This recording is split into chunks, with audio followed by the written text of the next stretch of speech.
My name is Abigail Collins, and at 22, I became Stanford's valedictorian with a perfect GPA. The morning of graduation, my phone lit up with a text from my mother. "Honey, we're too tired to drive down."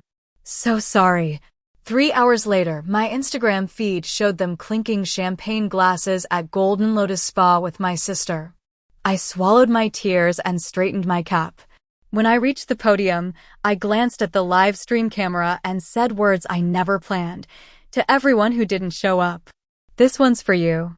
Before I continue my story, let me know where you're watching from. Drop a like and subscribe if you've ever felt invisible to those who should see you most. Now, let me take you back to where it all began. Growing up in Seattle with my parents, Diana and Richard Collins, looked picture perfect from the outside. Our two-story house in a nice neighborhood, annual family vacations, and new clothes every school year made us seem like the ideal American family. My father worked as a financial advisor at a prestigious firm downtown, while my mother managed a successful boutique clothing store. We never struggled financially, but emotional currency was a different story entirely. From my earliest memories, there was always an invisible but palpable hierarchy in our home. At the top stood my older sister Heather, 3 years my senior, and eternally the golden child. Below her, somewhere near the family pets, but above the houseplants, was me. It wasn't that my parents were cruel or neglectful in any obvious way that would raise eyebrows among teachers or neighbors. The favoritism was subtle, consistent, and over time, undeniable. When I was 10, I won first place in the regional spelling bee after studying for weeks. The competition fell on the same day as Heather's junior varsity soccer game. Guess where my parents were? Sitting in metal bleachers cheering as my sister's team lost 3-0. My grandparents took me to the spelling bee and celebrated with ice cream afterward, but it wasn't the same. I remember checking my phone repeatedly, waiting for congratulatory texts that never came. "Your parents are so proud," my grandmother assured me. They just couldn't be in two places at once. But they always seemed to choose the same place wherever Heather was. In 8th grade, I spent months preparing for the state debate championship. My team advanced to finals, and I won Best Speaker. My parents promised to attend but called that morning with news that Heather's pottery exhibition at the community center had been rescheduled. You understand, don't you, Abby? It's her first public showing, and she's so nervous. I understood perfectly. I smiled through the awards ceremony while my debate coach took photos that no one in my immediate family would ever ask to see. The pattern continued throughout high school. Heather's college tours took precedence over my academic awards ceremonies. When I was named editor of the school newspaper, my parents forgot to come to the induction because they were helping Heather prepare for a date with her first serious boyfriend. When I earned perfect SAT scores, my mother's distracted, "That's wonderful, honey," came while she was ordering custom graduation announcements for Heather. It's not that my sister was malicious about it. In fact, sometimes she seemed uncomfortable with the attention, but never uncomfortable enough to redirect it my way. She accepted our parents' devotion as her birthright, occasionally throwing me sympathetic glances, but never challenging the status quo. Throughout those years, I found refuge in academics. If I couldn't earn my parents' attention through achievement, I could at least build a future where I wouldn't need their approval.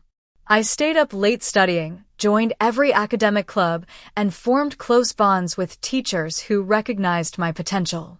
Among them was Mrs. Walker, my English teacher junior and senior year, who became more than an educator, she became my mentor. "You're going places, Abigail," she would tell me while reviewing my essays. "Your voice matters. Never forget that." When college acceptance letters arrived, I received offers from several prestigious universities. The day my Stanford acceptance came with a full academic scholarship, I ran home bursting with excitement. My parents were in the kitchen with Heather, discussing her new apartment near the state university, where she'd be starting her junior year after transferring. "Mom, Dad, I got into Stanford. Full scholarship." "That's nice, honey," my mother said, barely looking up from the rental listings. "What do you think of this 2-bedroom, Heather?" The kitchen looks recently renovated. My father at least managed to meet my eyes. Stanford, huh? That's in California, right? Pretty far from home. I stood there, acceptance letter clutched in my hand, feeling as though I'd announced I'd learned to tie my shoes rather than gained admission to one of the most competitive universities in the country. Mrs. Walker took me out for dinner that night when I told her what happened. Some people, she said carefully, don't know how to celebrate others' light because they're afraid it might dim their own. Your parents might not understand now, but someday they'll see what the rest of us already do. At Stanford, I thrived. I maintained a perfect 4.0 GPA while working part-time at the university library. I made friends who valued intellectual curiosity and ambition. I found professors who challenged and encouraged me. I spoke with my parents weekly, brief conversations where I shared sanitized versions of my accomplishments, and they filled me in on Heather's latest adventures. When I learned I'd been selected as valedictorian of my graduating class during my final semester, I actually cried. Not just from pride, but from vindication. Surely this would be enough. Surely now my parents would see me. I called them immediately. "That's wonderful, Abigail," my mother said, sounding genuinely pleased. "When is the ceremony again?" "June 10th, I answered, hopeful at her response. 3 o'clock. "I'll email you all the details." "Perfect. We'll be there." "Your father's already—" For weeks, I allowed myself to believe them. I wrote and rewrote my valedictorian speech, imagining my parents' proud faces in the audience. I pictured the three of us taking photos afterward, perhaps going to a nice dinner where, just for one evening, I would be the center of attention. After 22 years of being an afterthought, I thought graduation day might finally be mine. The morning of graduation arrived with perfect Northern California weather, 75 degrees, clear blue skies, and a gentle breeze that seemed designed for ceremonial cap tosses. I woke up early, too excited to sleep past 6, and immediately checked my phone. No messages yet, but it was only 6:15 a.m. My parents had told me they'd leave Seattle by 7, putting them in Stanford around noon, plenty of time before the 3 o'clock ceremony. I showered, carefully applied makeup, and was just starting to curl my hair when my phone buzzed at 7:03 a.m. My heart leapt when I saw it was from my mother, expecting details about their departure. Instead, the message read, "Abigail, your father and I are absolutely exhausted from work this week. We're both fighting colds, and the thought of a 6-hour round-trip drive today is just too much. We're so sorry, sweetheart. We'll watch the live stream and celebrate when you come home next week. Good luck with your speech. Love you." I read the message 3 times, each time hoping the words would somehow rearrange themselves. My hands trembled slightly as I typed back, "Are you serious? This is my college graduation. I'm valedictorian." 3 dots appeared, disappeared, then reappeared. "We know, honey, and we're so proud. But we're just too tired to make the drive safely. Your father barely slept last night from coughing. We don't want to risk getting sick on the road." I sat down on my bed, still in my bathrobe, hair half curled. The logical part of my brain tried to be understanding. People get sick. The drive was long. Maybe they really were exhausted. The emotional part of me, the part that had been collecting disappointments like seashells for 2 decades, knew better. "I can FaceTime you right before the ceremony," I offered, clinging to the possibility that they might still participate somehow. "Perfect. We'll be watching online. Love you so much, valedictorian." I set my phone down and finished getting ready mechanically. My roommate Jasmine emerged from her room, already dressed in her graduation gown. "My parents are bringing 3 dozen cupcakes for after the ceremony," she announced cheerfully. "They're insisting on taking us both to dinner tonight. Hope that's okay?" When I told her about my parents' cancellation, her expression shifted from excitement to disbelief to anger. "They're not coming? But they promised. And it's only a 3-hour drive, not 6. I shrugged, trying to seem unbothered. "They're tired. It happens." "That's garbage," Jasmine declared. "You're graduating from Stanford as valedictorian. This isn't some random Tuesday. I appreciated her indignation but changed the subject. We had a crisis when the zipper on my dress got stuck, and I spent 20 minutes fixing it alone in the bathroom while Jasmine took a call from her excited parents who were already on campus. As I finished getting ready, I kept checking my phone, half hoping for a message saying they'd changed their minds. Around 9 o'clock, I absent-mindedly opened Instagram while waiting for Jasmine. That's when I saw it. A photo posted 30 minutes earlier from the account of Golden Lotus Spa, a luxury day spa in Seattle. They had tagged my mother, my father, and my sister with the caption, "Congratulations to Heather Collins on her promotion."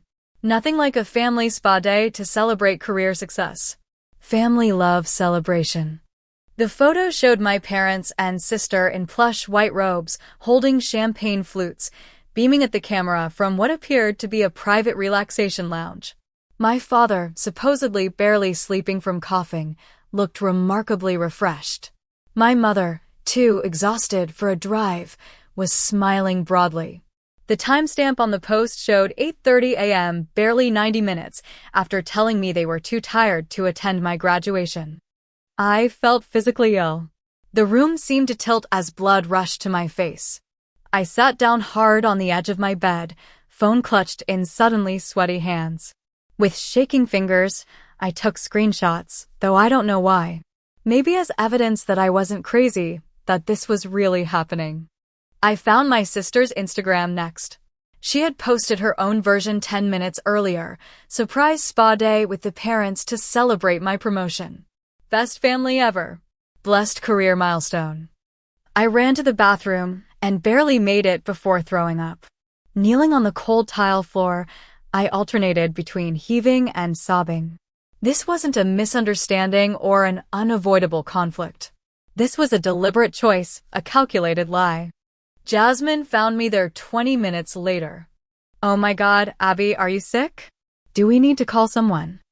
I wordlessly handed her my phone with the screenshots. She scrolled through them, her expression darkening. "Those absolute jerks," she whispered finally. "I'm so sorry, Abby." "They didn't even try to come up with a good lie," I said, my voice hollow. "They just didn't think I'd see it."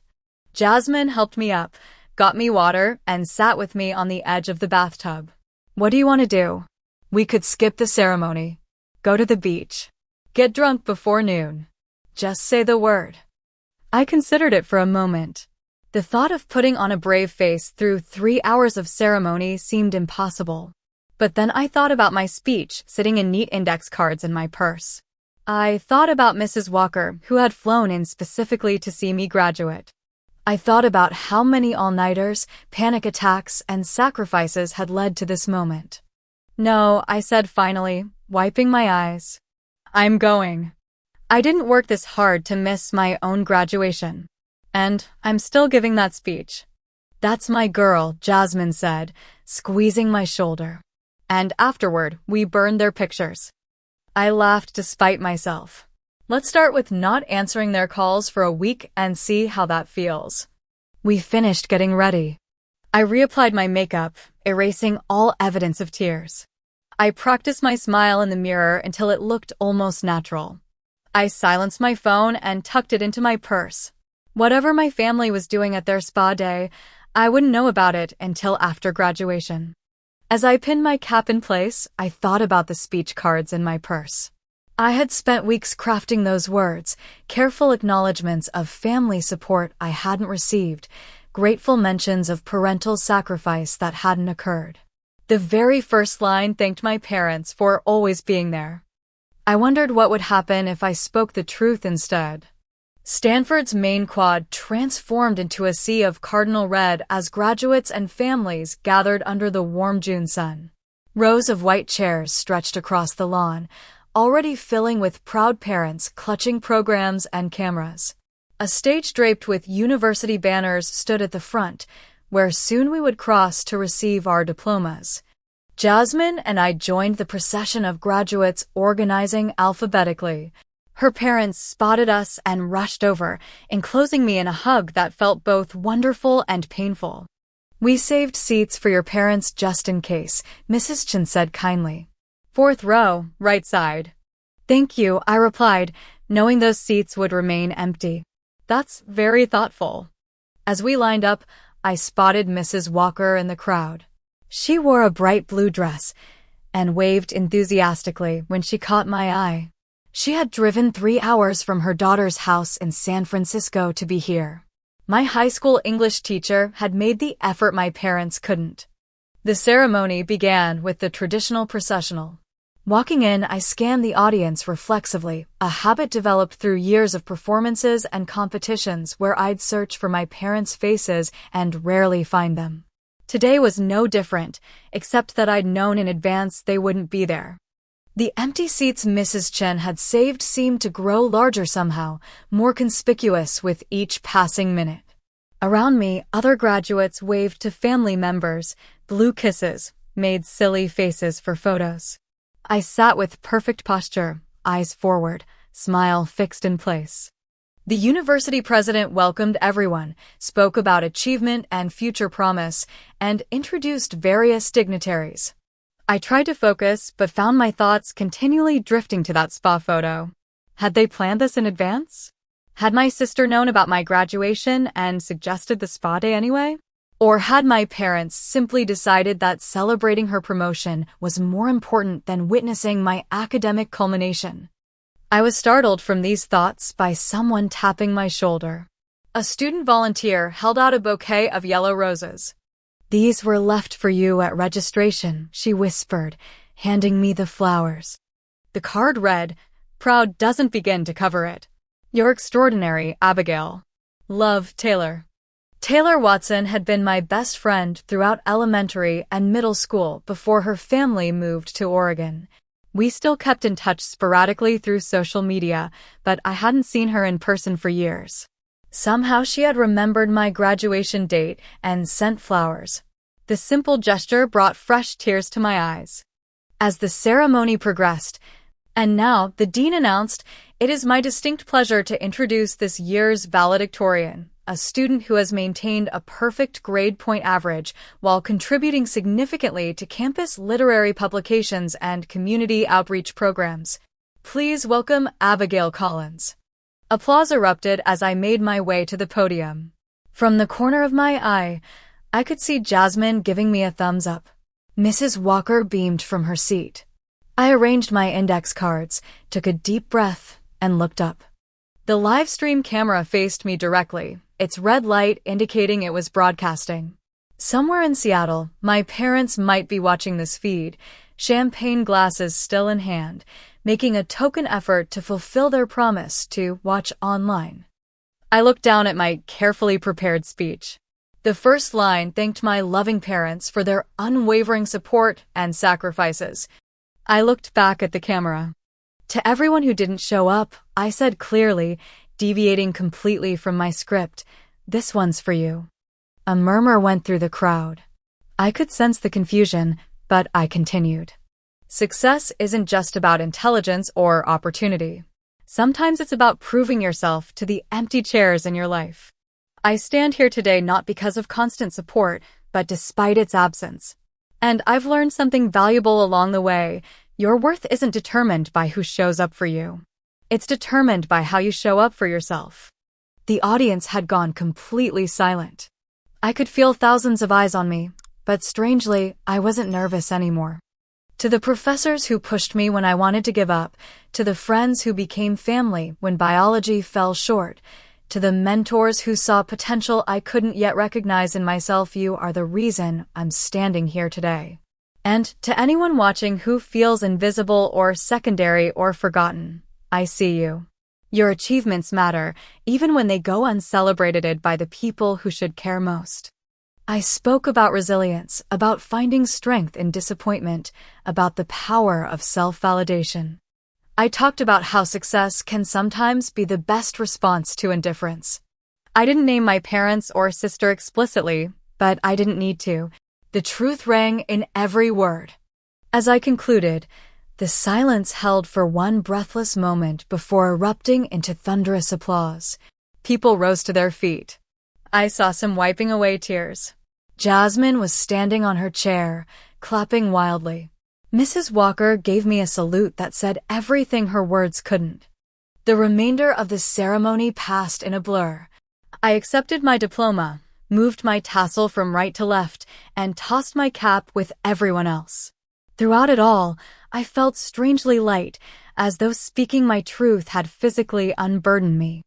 After the ceremony, I was surrounded by well-wishers, professors, classmates, even strangers who had been moved by my speech. Mrs. Walker embraced me tightly. "That wasn't the speech you practiced with me," she said with a knowing smile. "I decided to go off book," I replied. "It was perfect. Absolutely perfect."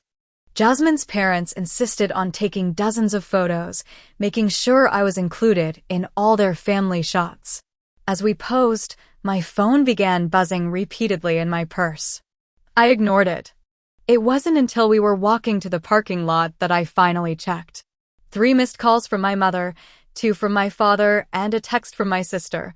"Just watched your speech online. Mom and Dad are furious." "What the hell, Abby? Did you have to embarrass the entire family?" Another text from my mother appeared as I was reading. "We watched your speech. We're very disappointed in your attitude. We were working all week and needed rest. Call us immediately." I put my phone away without responding. For once, they could wait for my attention. Jasmine's family took us to an upscale restaurant near campus for a celebration dinner. I tried to stay present, to enjoy the good food and genuine warmth of these people who had shown up for their daughter and extended that love to include me. But my phone continued to vibrate in my purse, each buzz like a small electric shock reminding me of the confrontation to come. When I stepped outside the restaurant and returned her call, my heart pounding, but my resolve firm. "Abigail." "Finally. What in the world was that speech about?" My mother's voice was tight with controlled anger. "I think you know exactly what it was about, Mom," I replied calmly. "If this is because we couldn't make it to graduation, you're being incredibly childish. Your father and I were exhausted. We've been working 60-hour weeks. You weren't too exhausted for a champagne spa day with Heather, though." A pause.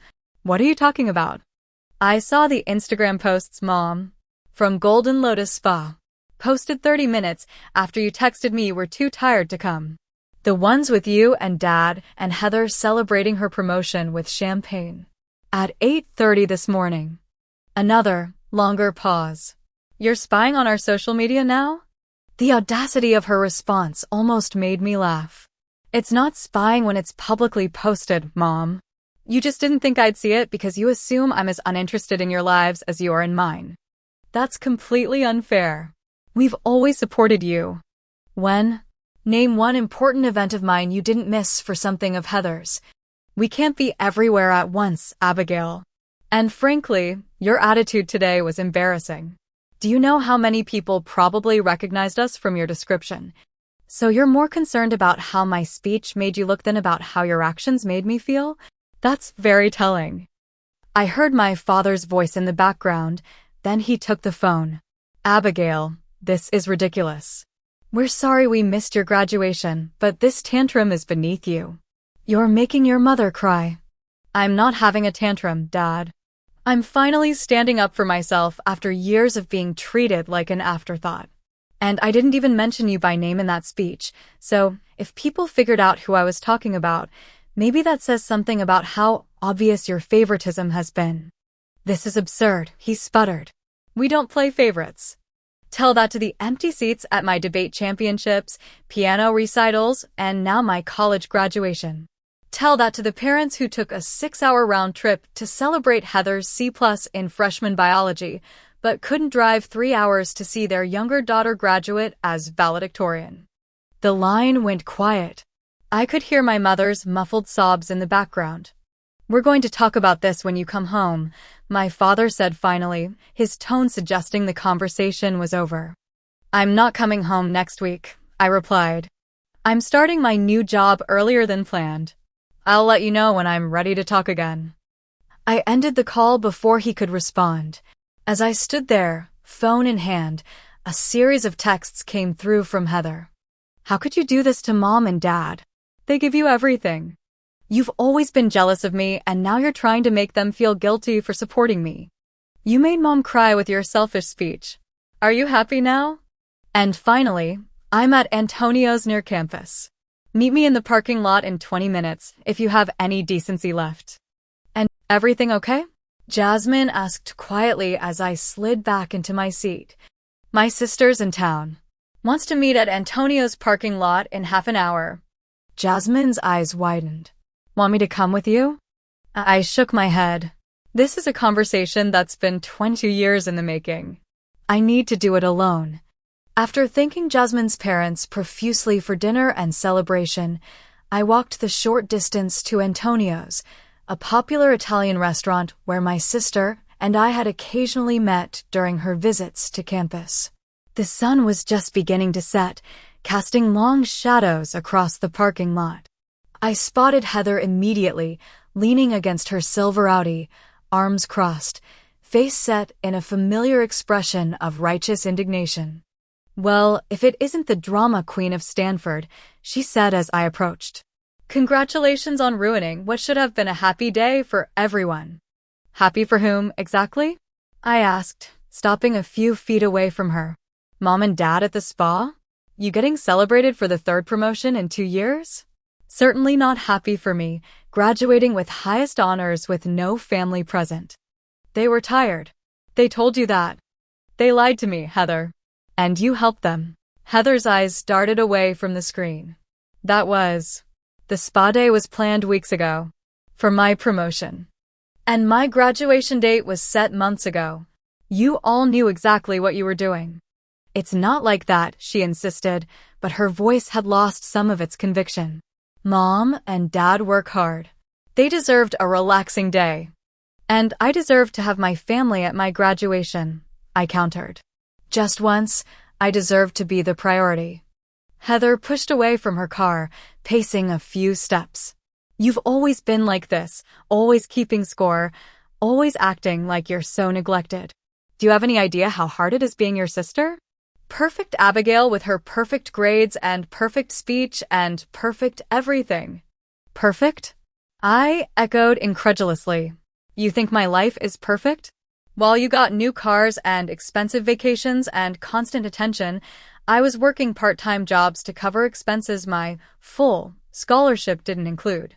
I spent holidays alone because flying home was too expensive. I had panic attacks before exams because I knew anything less than perfection would go completely unnoticed by our parents. Meanwhile, you get celebrated for the bare minimum. That's not true. But her protest sounded weak even to her own ears. She leaned back against her car, suddenly looking deflated. It's not. It wasn't intentional. Wasn't it? You suggested the spa day, didn't you? Knowing it was my graduation. Heather's silence was confirmation enough. Why? I pressed. Why has it always been so important to keep their attention exclusively on you? Because I'm not you, she burst out, tears suddenly streaming down her face. I'm not brilliant or driven or special. The only thing I've ever had that you didn't was Mom and Dad's attention. Without that, what am I? Just the average daughter. The forgettable one. I stared at her, genuinely shocked. You think you're forgettable? Heather, they've been celebrating your existence since the day you were born. How can you possibly feel insecure? She wiped at her tears angrily. Because eventually they'll figure out what everyone else already knows, that you're the one worth being proud of. And then what will I have? We stood in silence for a moment, the parking lot growing darker as twilight deepened. For the first time, I saw my sister not as my tormentor or competitor, but as someone with her own insecurities and fears. It didn't excuse her actions, but it helped me understand them. You know, I said finally, but they did, she whispered. And I let them, because I was afraid of what would happen if they didn't. Headlights swept across the parking lot as a car pulled in. To my surprise, it was my parents' rental car. They must have driven straight from the airport after seeing my speech. You called them, I said, not a question. Heather nodded. After I texted you. I thought.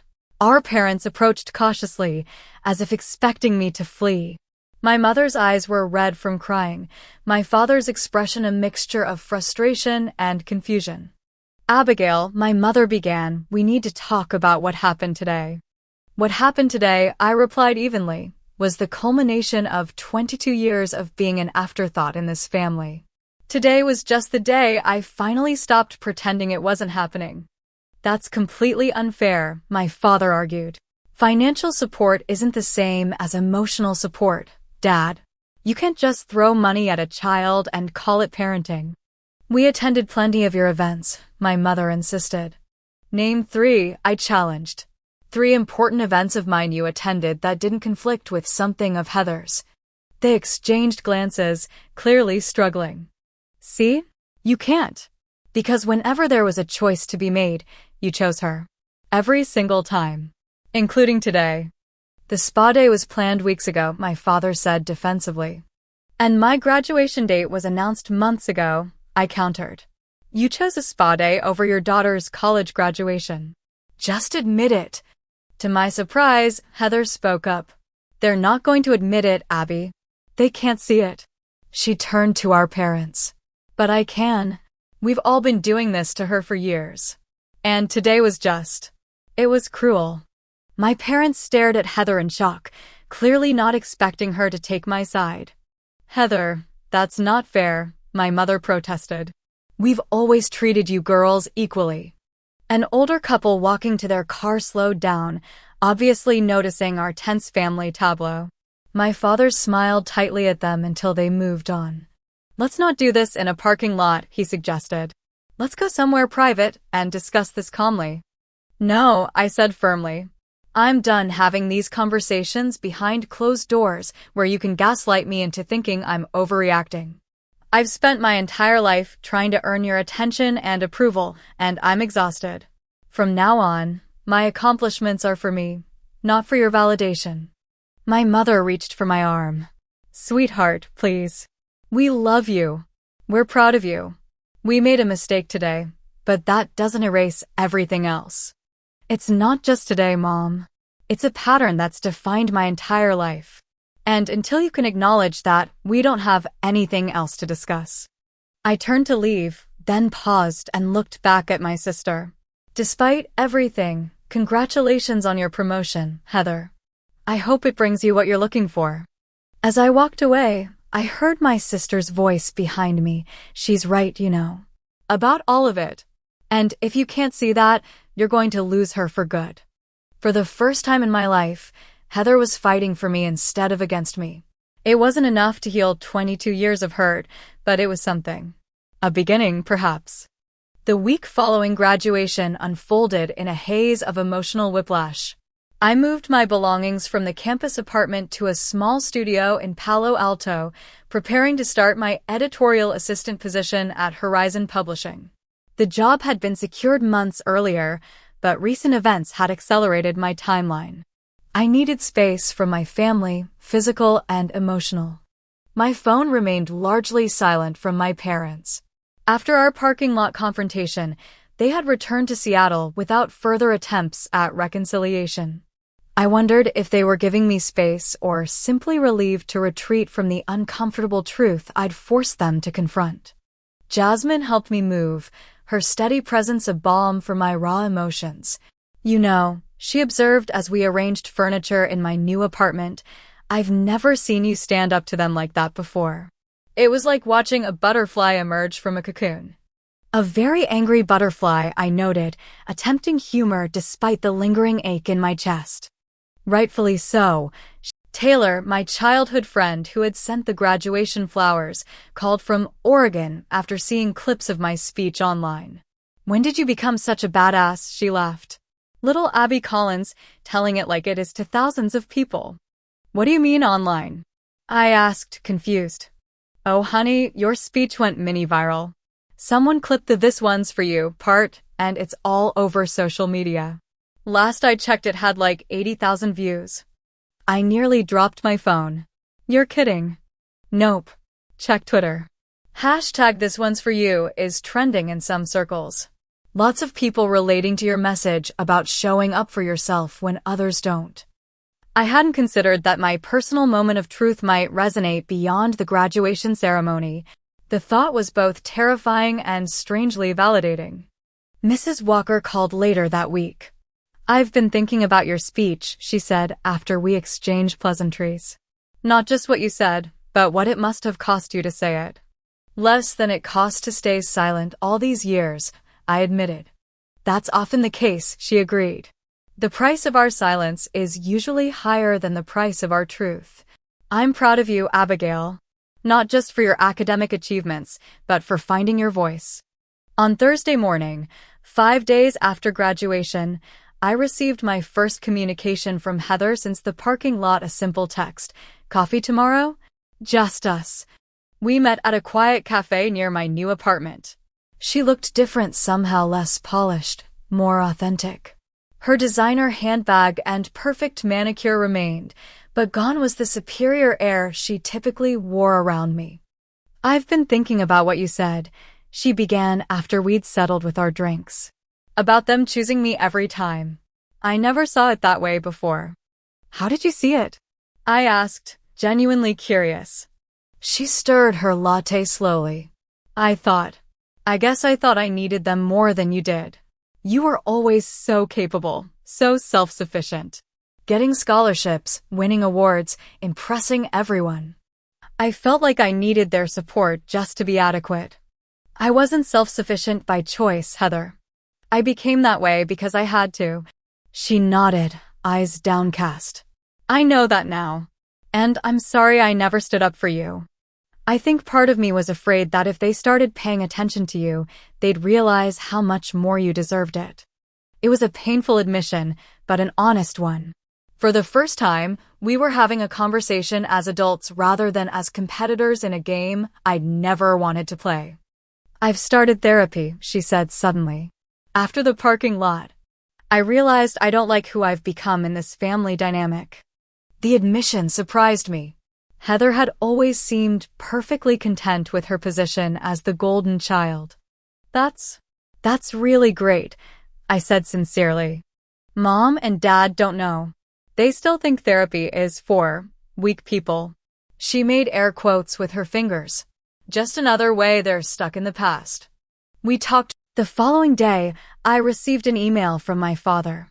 Unlike my mother's emotional texts or Heather's cautious outreach, his message was formal, almost businesslike.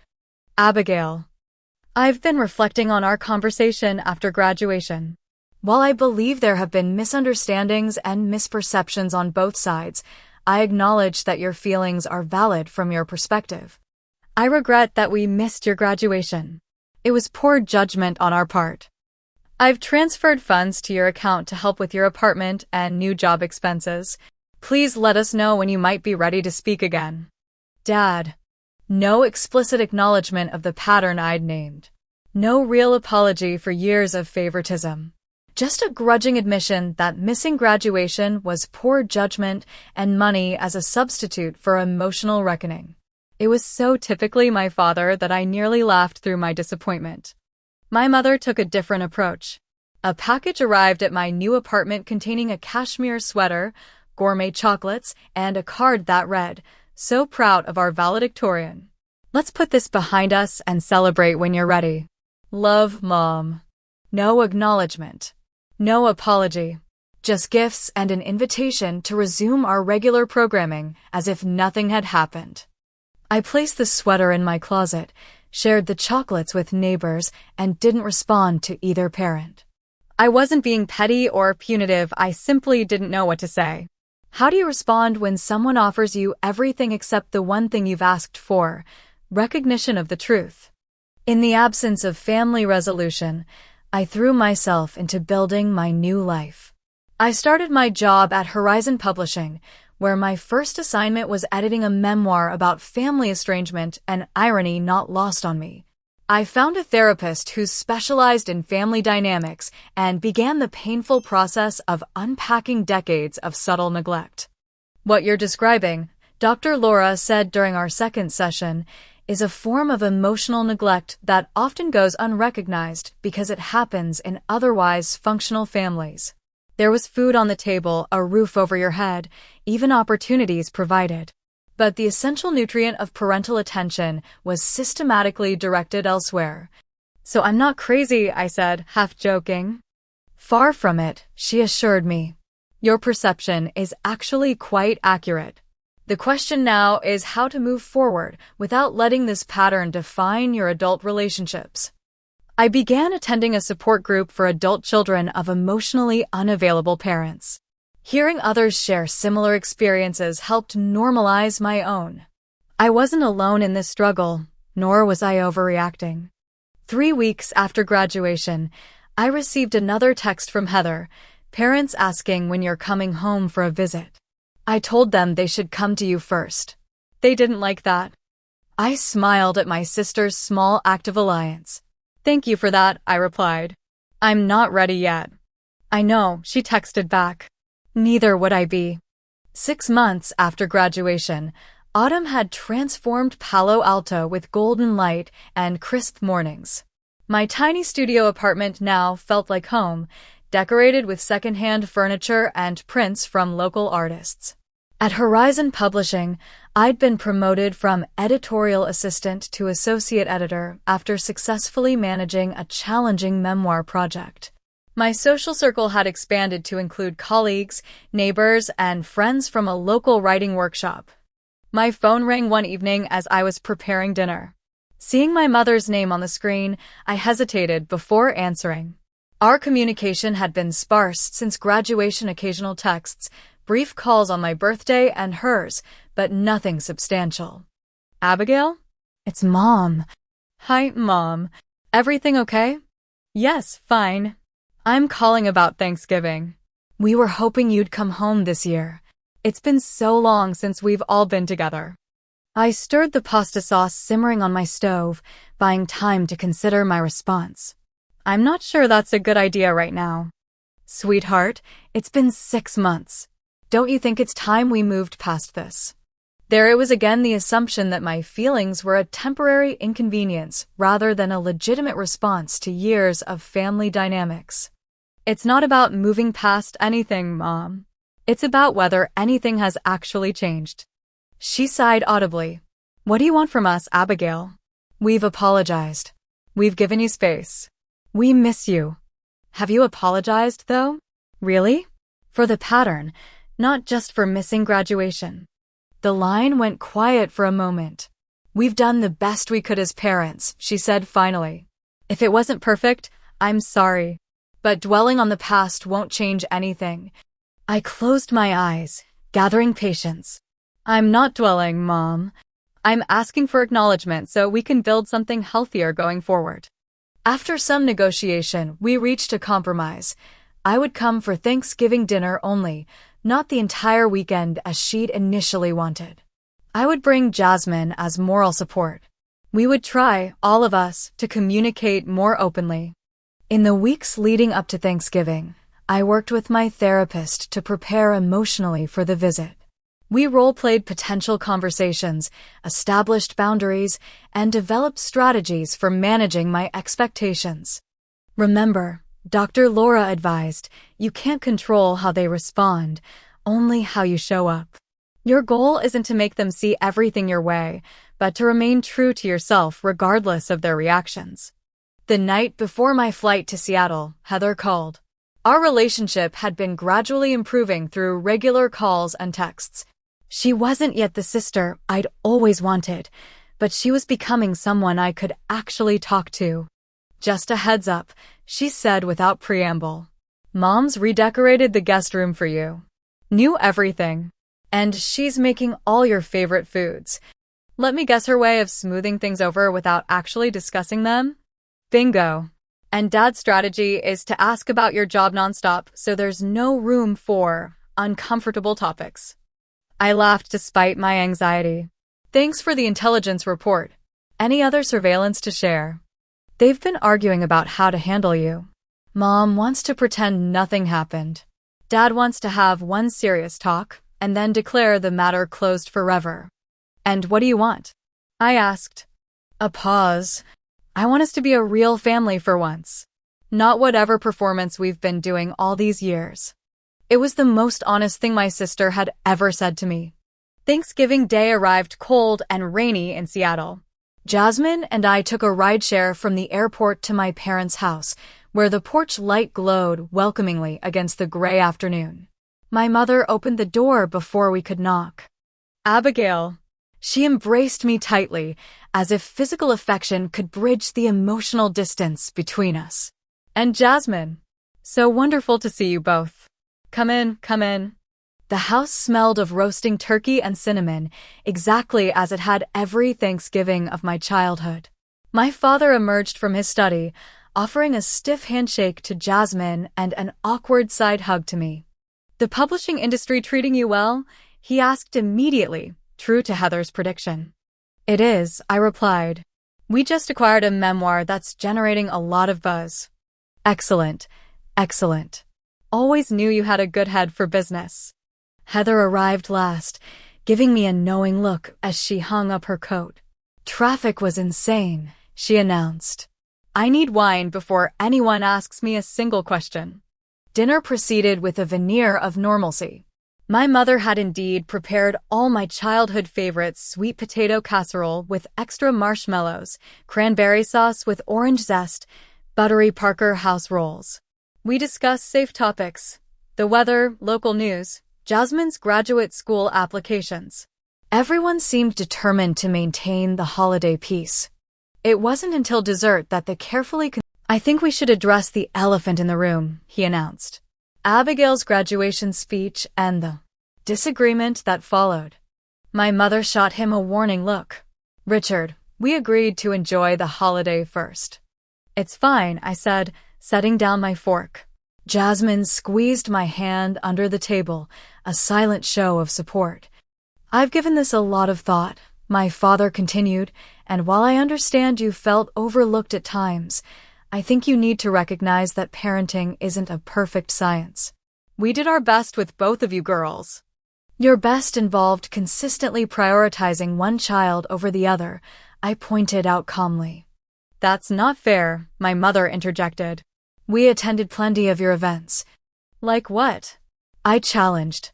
Name 3 significant events of mine you didn't miss for something of Heather's. The same question I'd asked in the parking lot 6 months earlier. Once again, they struggled to answer. This isn't productive, my father said dismissively. Keeping score like this. It's not about keeping score, I explained, working to keep my voice steady. It's about recognizing a pattern so we can change it. I'm not asking for apologies for specific missed piano recitals or debate tournaments. I'm asking you to acknowledge that there was a consistent imbalance in how you distributed your attention and support. My mother's eyes filled with tears. We never meant to make you feel less important, Abigail. Never. Heather seemed to need us more. You were always so independent. I became independent because I had to, I said, echoing what I'd told Heather months earlier. It wasn't a personality trait I was born with. It was a survival strategy. For the first time, I saw a flicker of genuine understanding in my mother's eyes. I might have something to add, Heather said unexpectedly. As the supposed favorite. She made air quotes around the word. The favoritism wasn't good for me either. It taught me to be dependent and entitled. It made me insecure about my actual abilities because I never knew if I was succeeding on my own merits or because our parents were inflating my achievements. My parents stared at her, clearly stunned by this perspective. Therapy has been very clarifying, she added with a small smile in my direction. You're in therapy? My mother asked, aghast. We both are, I confirmed. Because healthy adults examine their family patterns instead of perpetuating them. The conversation continued well past dessert, moving from the dining room to the living room as pie plates were abandoned for coffee cups. It wasn't an easy discussion. My father remained defensive at times, my mother occasionally retreated into tears, but small moments of breakthrough occurred. For perhaps the first time, we were speaking to each other as adults rather than maintaining prescribed family roles. Before bed, my mother pulled me aside in the kitchen. I've been thinking about what you said, she admitted quietly. About becoming independent because you had to. I never saw it that way before. I always thought you just didn't need us as much. I always needed you, Mom, I said softly. I just learned not to show it because it hurt too much when that need wasn't met. She nodded, tears spilling over. I'm sorry, Abigail. Truly sorry. I don't know if we can fix the past, but I want to do better going forward. It wasn't a complete resolution. Decades of family dynamics couldn't be resolved in one Thanksgiving conversation, but it was a beginning. A crack in the wall of denial that had characterized our family for as long as I could remember. The next morning, Heather suggested we get coffee, just the two of us. At a nearby cafe, huddled over steaming mugs, she showed me her therapy journal. I've been writing down memories, she explained, trying to see them from your perspective. It's been eye-opening. In what way? I asked. I remembered your 16th birthday. You wanted to go to that science museum exhibit, but it was the same weekend as my friend Lisa's party. Mom and Dad said we'd do your birthday the following weekend instead, but then Dad had that work thing and it never happened. I nodded, the memory still sharp despite the passage of time. In my journal, I wrote how it might have felt to be you. To have your birthday rescheduled and then forgotten entirely. To watch me go to that party with Mom's help picking out a gift and Dad driving me there. I never even thought about it at the time, but looking back. She shook her head. It was cruel, Abby. Not intentionally, maybe, but still cruel. Her acknowledgement healed something in me that my parents' qualified apologies hadn't quite reached.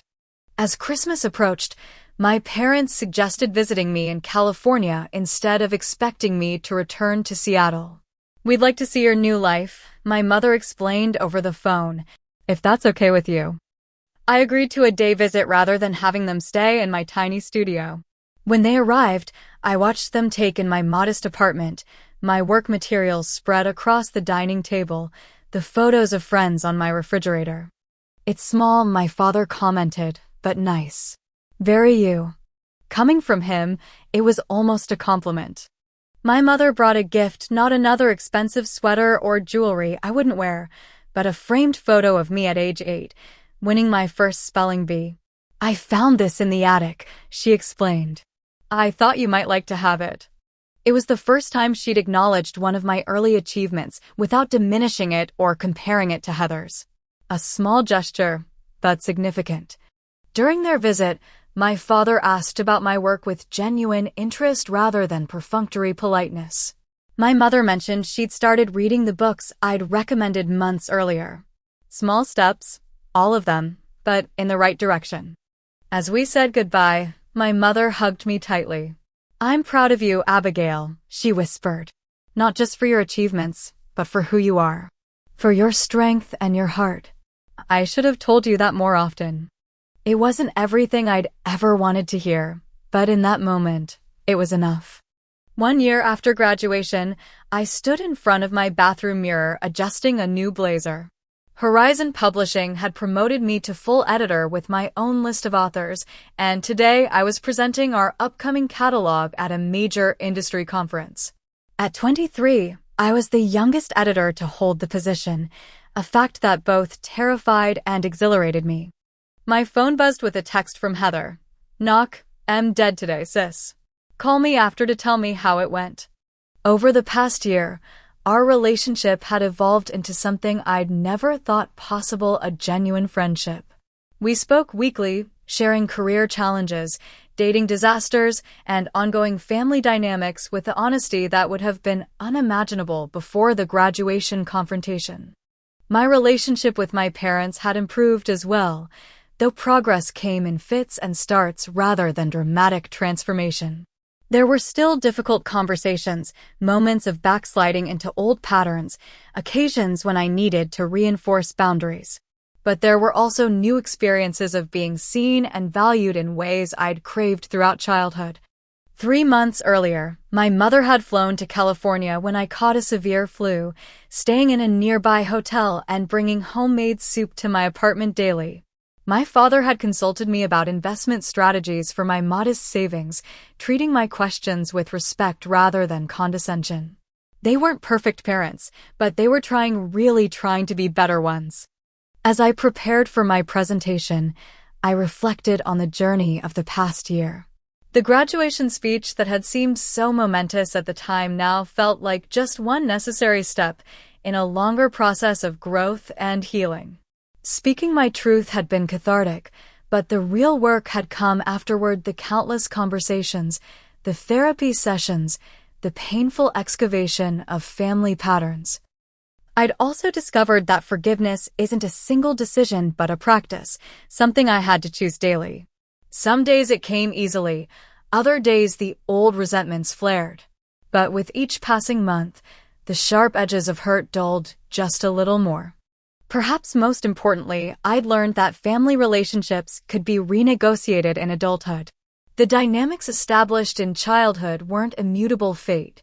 With courage, clarity, and willing participants, new patterns could emerge.